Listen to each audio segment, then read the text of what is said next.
हुआ कि अभी जब योगी सरकार बनी है तो वहाँ पे एक गवर्नमेंट स्कूल पास कर दी, जिस ज़मीन को कोई नहीं लेता था। तो वहाँ पे एक गर्ल्स महाविद्यालय बना है, ठीक है? एक गर्ल्स का महाविद्यालय बना है, उस महाविद्यालय में पूरा बड़ी-बड़ी बिल्डिंगें बनी हैं, करीब 5-6 बिल्डिंगें बनी हुई हैं वहाँ पे। वहाँ पे और वो भी आवासीय बना हुआ है, लड़के, लड़कियाँ सब रह रहे हैं वहाँ पे। लड़कियाँ खूब रह रही, खाली लड़कियाँ रह रही हैं और वहाँ पे कोई ऐसी घटना नहीं घटी, 3-4 साल से चल रहा है वो। ना कोई वहाँ मरा है, ना कोई वहाँ पे किसी को भूत आया, ना किसी को वहाँ पे कोई प्रेत आत्मा आई। गाँव वाले कहते थे कि यहाँ प्रेत आत्माएँ आती हैं, ऐसा होता है, वैसा होता है और देवी का उन्होंने मंदिर बनवा दिया। अब कुछ नहीं किया, वो लोग कोई तांत्रिक-मांत्रिक नहीं थे, वो सरकारी नौकर थे, जिन्होंने सरकार के इंजीनियर आए थे, बनाने के लिए आए थे। उनके साथ कोई घटना नहीं घटित हुई। ये ऐसा देखिए जीवन में क्या होता है कि कहा जाता है शास्त्रों में योग दर्शन में ये बात कहा जाता है, योग दर्शन में कहा गया है कि आप जिस वृत्ति के संपर्क में आओगे ना, वो वृत्ति आपकी हावी हो जाती है। योग दर्शन आप पढ़िएगा तब आपको समझ में आएगा। अभी योग दर्शन पढ़ाएँगे तो ये बात आपको समझ में आ जाएगी। जिस वृत्ति के मतलब ये जो आपका मानसिक जो वृत्ति है ना, ये वृत्ति है, मानसिक जैसे समस्या है, डर वाली, भय वाली। तो अगर भय की वृत्ति में यदि आप आओगे तो भय वाली वृत्ति जाग जाती है। यदि आप कोई बहुत धार्मिक कार्य कराओगे तो उससे भी वृत्ति जागृत हो जाती है। उससे संबंधित अगर कोई व्यक्ति आपके कान में कुछ बातें कह देता है तो वो वृत्ति जागृत हो जाती है। ठीक है? अगर कह देता है कि यहाँ पे ऐसी-ऐसी समस्या थी और इन्होंने कराया इसलिए इनको हुआ या इस तरह से हुआ इस तो वहाँ पे मतलब कि जिस वृत्ति के संपर्क में आप रहोगे ना, जिस वृत्ति के संपर्क में रहोगे वो वृत्ति जागृत हो जाती है। आप यदि मान लीजिए कि आप कामी व्यक्ति नहीं हो, परंतु काम की वस्तुओं को आपने देख लिया, तो आपके अंदर काम जाग जाता है। महर्षि पतंजलि कहते हैं कि जिन वृत्तियों के संपर्क में आप हो गए, वह वृत्ति जागृत हो जाती है। मतलब वो संस्कार आपके एक जन्म के नहीं हैं, हजारों जन्मों के संस्कार हैं। थोड़ा-सा एक तिल्ली, एक लुत्ती पाते हैं ना, जिसे थोड़ा-सा एक चिंगारी उनको लगा दो, तो आग की तरह जल जाते हैं। उन संस्कारों को जगाने के लिए एक चिंगारी ही काफ़ी होती है। इसीलिए कहते हैं महर्षि पतंजलि कि वृत्तियों का नाश करो। योग दर्शन पढ़ना आप लोगों के लिए बहुत ज़रूरी है। जब तक वृत्तियों का नाश नहीं होगा, मैं बता रहा हूँ देखिए वास्तविकता कुछ नहीं है। मैं जो है मैं बता दूँ इन सब जो तंत्र मंत्र टोटके-फोटके हैं, मैं इनको कुछ नहीं समझता। मैं आपको बता दूँ, मैंने बहुत से ऐसे हड्डियाँ, खोपड़ियाँ पैर से मार कर के खेले हैं गेंद की तरह। मैं आपको बता दूँ बचपन में। बचपन में लोग कहते थे कि तेलिया मसान की खोपड़ी है, हम लोग डंडा मार के खेलते थे, हॉकी खेलते थे उससे। जो गाँव में रखते थे ना, गाँव में रखते थे पहले, तो कहते थे कि भूत-प्रेत इसमें बैठा रखा है और उसी को हम लोग डंडे से मार-मार के गेंद खेलते थे और वास्तव में आदमी की खोपड़ी होती थी। कुछ नहीं हुआ,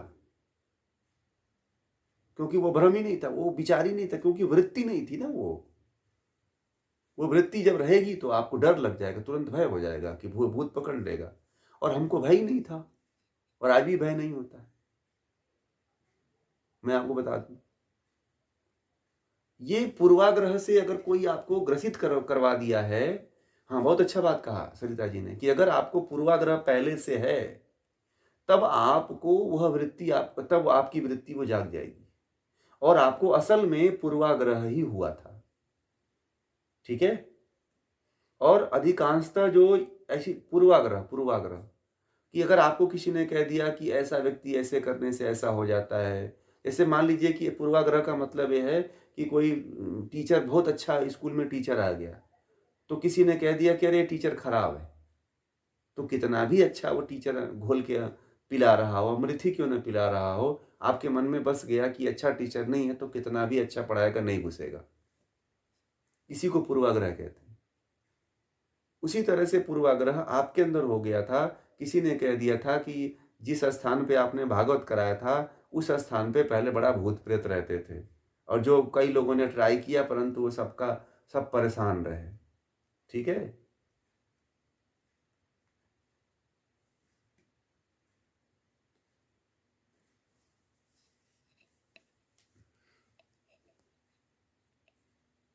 हाँ, वही चीज़ वही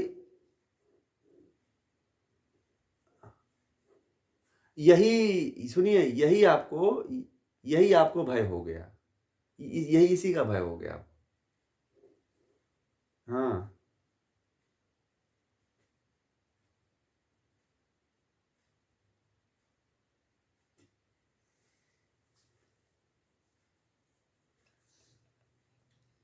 तो उसमें उसके आपको इसलिए दिक्कत आने लगी कि उसके जो विचार थे ना, उसकी वृत्ति जो थी अगर बार-बार लौट करके आपके पास आ रही है, समझिएगा इसी को सम्मोहन कहते हैं, हिप्नोटाइज़्म कहते हैं इसी को। हिप्नोटाइज़ में क्या होता है कि एक विचार का बार-बार पुनरावृत्ति करते हैं आप, तो वह चीज़ आपके साथ घटित हो जाती है। और सम्मोहन में यही होता है। जो सम्मोहित करते हैं लोगों को, वह क्या करते हैं कि बार-बार उस वृत्ति का उच्चारण करते हैं, जिससे क्या होता है कि वह व्यक्ति उससे सम्मोहित हो जाता है। अगर किसी का अट्रैक्शन करना चाहते हैं, ब्रह्मांड में नेगेटिव और पॉजिटिव दोनों प्रकार की शक्तियाँ हैं।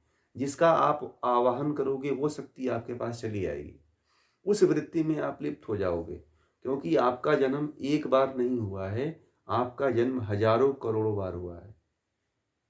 मैं ऐसे स्थान पे सोया हूँ, मैं बताऊँ मुझे ऐसे स्थान पे एक आश्रम में गया हुआ था मैं, जिसके बगल में जो है बहुत से लोग मरे थे।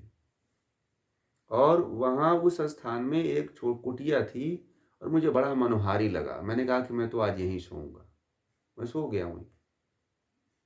दुनिया में कोई नहीं भूत-प्रेत आया ऐसा। ऐसा कुछ मुझे लगा भी नहीं। लोगों ने कहा भी था कि वो ठीक जगह नहीं है। मैंने कहा कि चलो कोई बात नहीं। महर्षि रमण को इसी तरह मरने का भय हो गया था कि एक दिन तो उन्हें डेली मृत्यु का भय लगा रहता था कि मैं मर जाऊँगा। और उन्होंने तय कर लिया कि अब तो मैं आज मृत्यु को बुला ही के रहूँगा। देखता हूँ मृत्यु क्यों नहीं आती है। और जानते हैं मरने के लिए सबसे जो बेकार जगह थी, जहाँ पे गाँव के लोग नहीं जाया करते थे, उस पहाड़ी पे जाके खड़े हो गए, चढ़ गए वो। और कहे कि आज तो मैं मृत्यु मर के ही रहूँगा आज। ये डेली डर-डर के मरना मेरे बस का जीवन नहीं रह गया है। तो उन्होंने क्या किया, ऐसे पहाड़ी का चयन किया जिस पहाड़ी पे लोग कहते थे कि उस पहाड़ी पे जाने से जो है भूत पकड़ लेता है और वहाँ पे कोई जाता है तो बचता नहीं है। और महर्षि रमण वहाँ से आत्मबोध को प्राप्त होकर के आए। भय से मुक्ति की तरफ बढ़ कर के आ गए। उनको वहीं पे आत्मबोध हुआ था महर्षि रमण को। क्यों? क्योंकि वह मृत्यु को हथेली पर लेके गए थे कि आज तो मुझे मरना ही है। ठीक है? और वो सब कुछ छोड़ कर के गए थे कि बस आज मैं उस पहाड़ी पे जाऊँगा क्योंकि गाँव के लोग कहते हैं कि यहाँ मर जाएगा कोई भी जाएगा तो।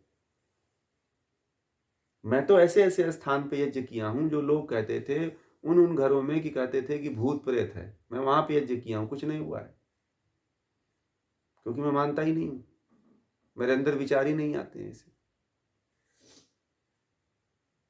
कुछ नहीं, हम तो यज्ञ करवाते हैं। अब अग्नि से बड़ा कुछ है ही नहीं। हाँ, अब यज्ञ ही करवाते हैं, बाकी ज्ञान जहाँ पे रहता है वहाँ पे भूत प्रेत नहीं आते हैं। अज्ञानता जहाँ पे रहती है वहाँ पे भूत प्रेत आते हैं और वही लोगों को परेशान करते हैं। और भूत प्रेत वास्तव में केवल वृत्ति है। इसको महर्षि पतंजलि ने कहा वृत्ति। क्या कहा? इसको वृत्ति कहते हैं केवल।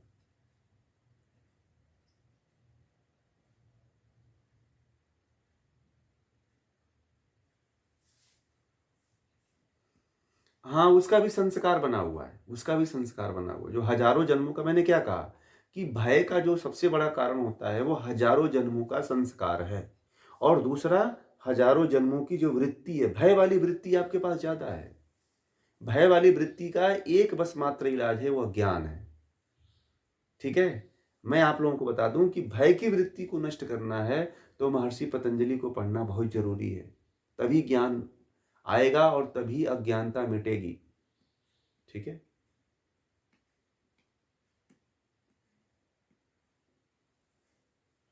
वो संस्कार बन जाता है।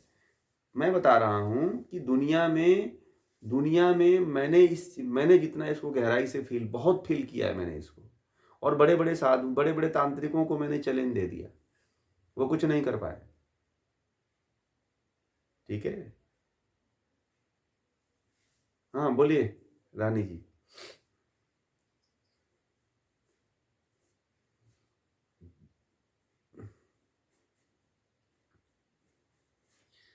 देखिए, आप हनुमान जी को जानते हैं?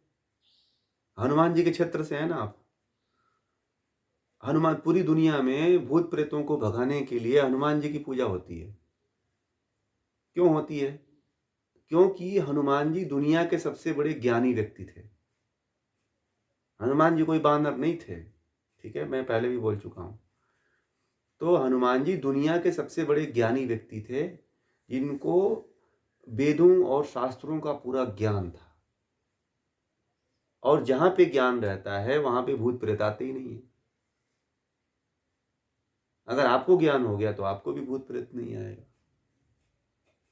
तो भागवत में जो आप रक्षा सूत्र पढ़ते हो, वो क्या है? वो ज्ञान वाला है। जैसे कह देते हैं कि कोई मरने वाला होता है तो गीता का दूसरा अध्याय पढ़ाया जाता है। पढ़ाया जाता है ना, कि कोई मरने वाला है तो गीता के दूसरे अध्याय का पाठ करा दिया जाए। क्यों? और 18वें अध्याय का और दूसरे अध्याय का। क्योंकि दूसरे अध्याय में जीवात्मा के स्वरूप का वर्णन किया गया है। किसका वर्णन किया गया है? जीवात्मा के स्वरूप का। ठीक है, कि जीवात्मा के स्वरूप का ज्ञान हो गया तो चलो मुक्त हो जाएगा वो, कम से कम आत्मा को तो जान पाएगा। और ब्रह्म, आपने क्या बताया?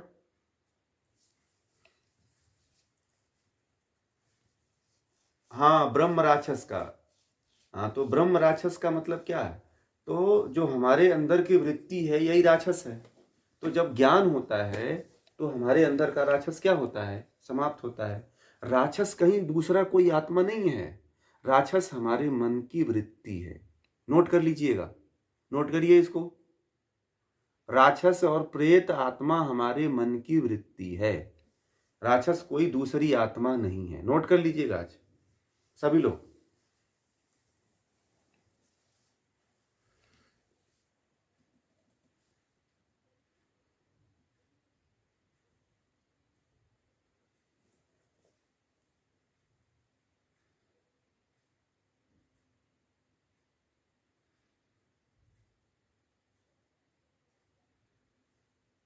भागीरथ, भागीरथ जो है, देखिए भागीरथ क्या थे? गंगा को लाने का ये प्रतीक है गंगा। ठीक है, किसी को मुक्त करने का प्रतीक है गंगा। ज्ञान की देवी थी। ठीक है, महर्षि जो क्या भागीरथ थे, उनके पुत्र थे जो ऋषियों के श्राप से श्रापित होकर के नरक में जीवन जी रहे थे।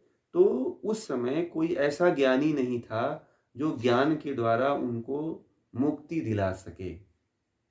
ठीक है, राम ने राम ने जाकर के जो है अपने भाई के साथ जो है शबरी को ज्ञान दिया था, ना कि राम ने जो है मोक्ष दिया था। ठीक है, राम ने शबरी को जाकर के ज्ञान दिया था और लिया था। ठीक है, तो शबरी मुक्त हुई। इसी प्रकार जो है गंगा जो थी, ब्रह्मा जी की पुत्री थी। ठीक है, तो गंगा जी को इसलिए लाया गया कि गंगा जी के पास ऐसा ज्ञान था कि जब वो किसी को ज्ञान देती थी तो वो कोई भी मुक्त हो जाता था। ठीक है, इसीलिए उनको गंगा कहा गया। तो ऐसा थोड़ी है कि कोई पानी पी करके मुक्त हो जाएगा, पानी ला दो तो मुक्त हो जाएगा। अब तक जितनी आत्माएं मुक्त हो गई होती सारी की सारी।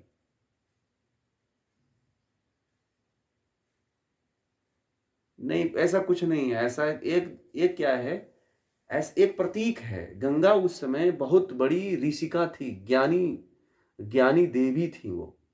ज्ञान की ब्रह्मनिष्ठ ज्ञानी महिला थी वो, जो भागीरथ के पुत्रों को ज्ञान दिया और जिससे ज्ञान को प्राप्त होकर के वो मुक्त हुए।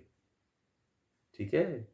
जिनको जिनको भागीरथ ने नहीं ज्ञान दिया, उनके पुत्रों को ज्ञान गंगा ने दिया था, इसलिए वो मुक्त हुए थे।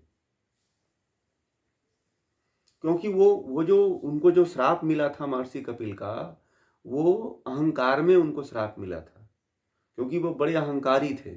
उनके अंदर अहंकार आ गया था, इसलिए महर्षि कपिल ने उनको श्राप दे दिया था, इसलिए वो जल करके भस्म हो गए थे। इसीलिए उनको मुक्ति दिलाने के लिए जो है राजा दशरथ जो है भागीरथ जो है गंगा को लेकर के आए स्वर्ग से कि यह ज्ञानी हैं, अगर यह ज्ञान दे दें तो हमारे जो पुत्र हैं, जो नरक में जा चुके हैं, जो ईश्वर की साधना छोड़ चुके हैं, वो पुनः से ईश्वर की साधना करके मुक्त हो जाएंगे। इसका मतलब ये गंगा पानी तो केवल प्रतीक है। जी।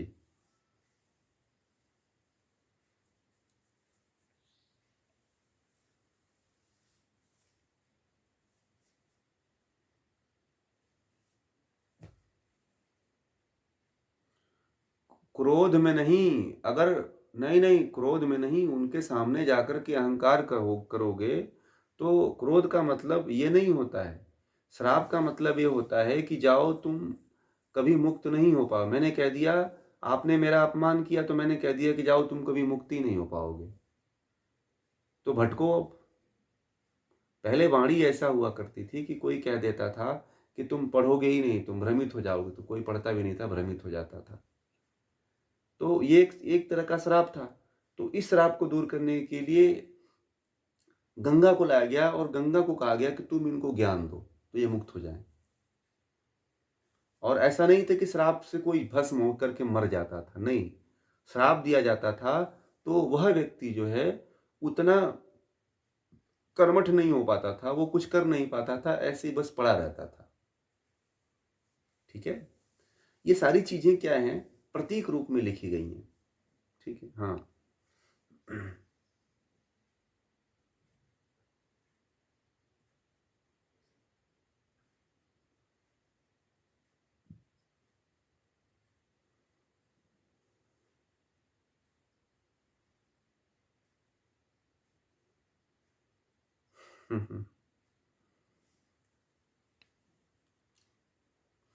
ये तो ऊपर वाले की शुक्रिया करिए, परमात्मा की, क्योंकि ये सब परमात्मा ईश्वर की कृपा से हो रहा है।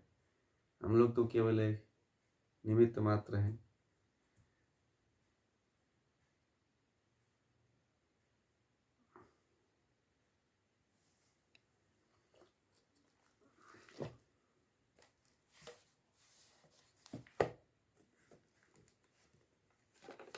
हाँ, योग महोत्सव।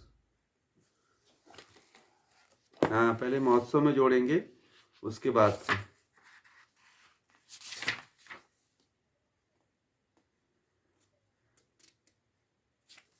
हाँ, ये सब पिशाच का मतलब क्या होता है? जो पिशाच, दुनिया का सबसे बड़ा पिशाच और दुनिया का सबसे बड़ा राक्षस कौन है? कोई बताएंगे? दुनिया का सबसे बड़ी बुरी आत्मा और भूत प्रेत कौन है? अरे मनुष्य है। कौन है? दुनिया का सबसे बड़ा राक्षस कौन है? मनुष्य है।